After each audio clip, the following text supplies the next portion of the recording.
we are actually on our way over to our out farm, where we have a new slatted tank that we're putting in at the moment. We're building a new slatted house. It's the first on this farm, and we have the tank in at the moment.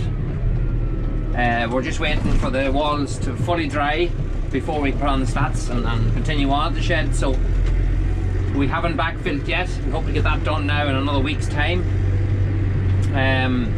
But at the minute we've had a lot of rain, and this is actually the second time I've had to go over in a week and pump out water from around the walls of the tank, because you know, if the water gets a little bit too high, you do run that little bit of a risk of the tank maybe starting to float.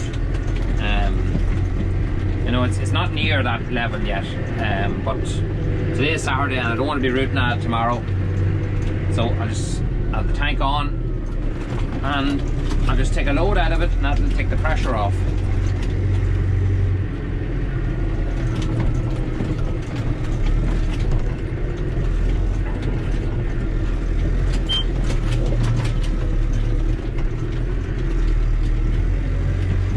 So it's a new shed that we're putting in. It's the first shed that we've been built on this farm. We're putting in a 4-bay single and cattle handling chute and yard to the side of it.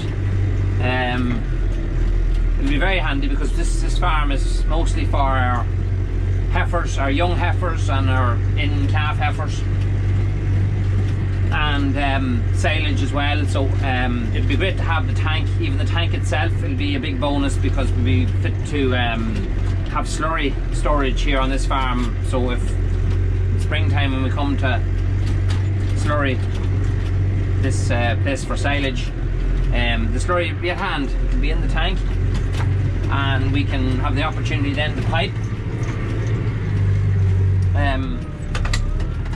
or just have them few, you know, have that slurry available right beside us rather than having to draw the road. We can, as the winter time goes through, we have a few tanks at home. As they get full, they can be mixed and it can be drew over here, a few load at a time, taking the pressure off at home, and it will you know, you won't find filling that tank up, and then it's here and it's going to be very useful. Springtime comes, it can be a busy time of cows calving, things like that, and having the tank here will definitely speed things up an awful lot and take a lot of pressure off. So you know, every little thing helps. Every little thing, you know, that makes the job a little bit easier is welcome. So just get in here now and we'll have a quick look and see the amount of water that's in it and try to get this pipe in without sucking up any stones and stuff like that. We definitely don't want any stones in it anyway.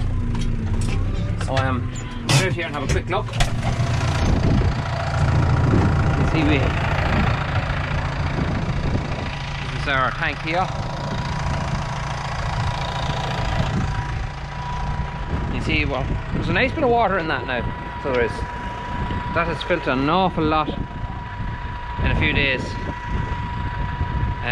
You know, there must be a foot up the side, and then it's the foundation's another foot, so we have 2 foot of water nearly there. So it's time to let that down a bit, you know, because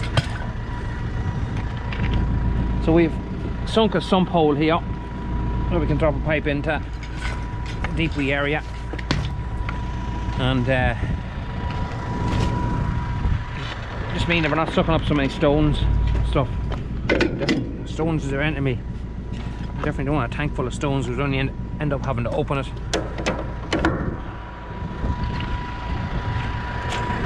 So we'll see what happens here.